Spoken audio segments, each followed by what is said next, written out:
नाशिकमध्ये गोदावरी नदीने धोक्याची पातळी ओलांडली, त्यामुळे पूरस्थिती बिकट झाली आहे।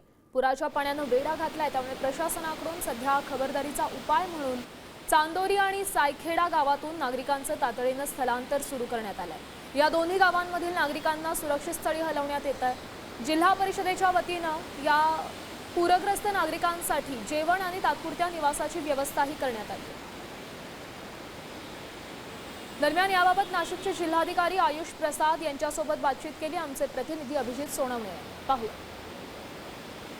नाशिकमध्ये गोदावरीला पूर आल्यानंतर शहरातला परिसर देखील गोदावरीच्या पुराच्या पाण्याखाली गेलेला आहे। तर चांदोरी आणि सायखेडा या गावांमध्ये पुराचं पाणी शिरल्याने तिथल्या नागरिकांना स्थलांतरित करावं लागलेलं आहे। नाशिकचे जिल्हाधिकारी आयुष प्रसाद सर आपल्या सोबत आहे। कल रात्री 3 से 5 वाजता जो आपला हाईएस्ट फ्लड लेवल कल अचीव झाला होता ते अराउंड 27,000 क्यूसेक्सच्या आसपास होता, जो आपले डेंजर मार्कपासून ऑलमोस्ट 50% जास्त आहे।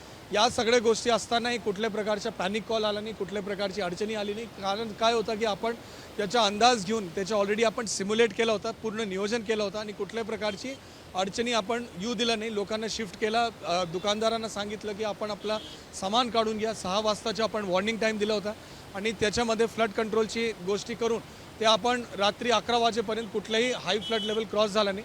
आपल्याकडे जो गंगापूर धरणमध्ये जो पाणी सोडण्यात येत आहे ते अबाउट 13,500 से 13,800 क्यूसेक्स या रेंजमध्ये आहे। उर्वरित जो 14,000 क्यूसेक्स पाणी आहे ते स्थानिक पाऊस, जो फ्री कॅचमेंट एरियाचा जो पाऊस असतो त्या परिसरमधलं पाणी आपल्याकडे आलेलं आहे। आणि याच्यामध्ये आपण टोटली सगळे छोटे नाला असेल त्या ठिकाणी सक्शन मशीन लावून JCBचे पाणी काढून या सगळ्या गोष्टीचं आपण या ठिकाणी नियोजन केलेलं आहे। कॅमेरामन प्रवीण काळबांडेसह अभिजित सोनवणे, साम TV, नाशिक।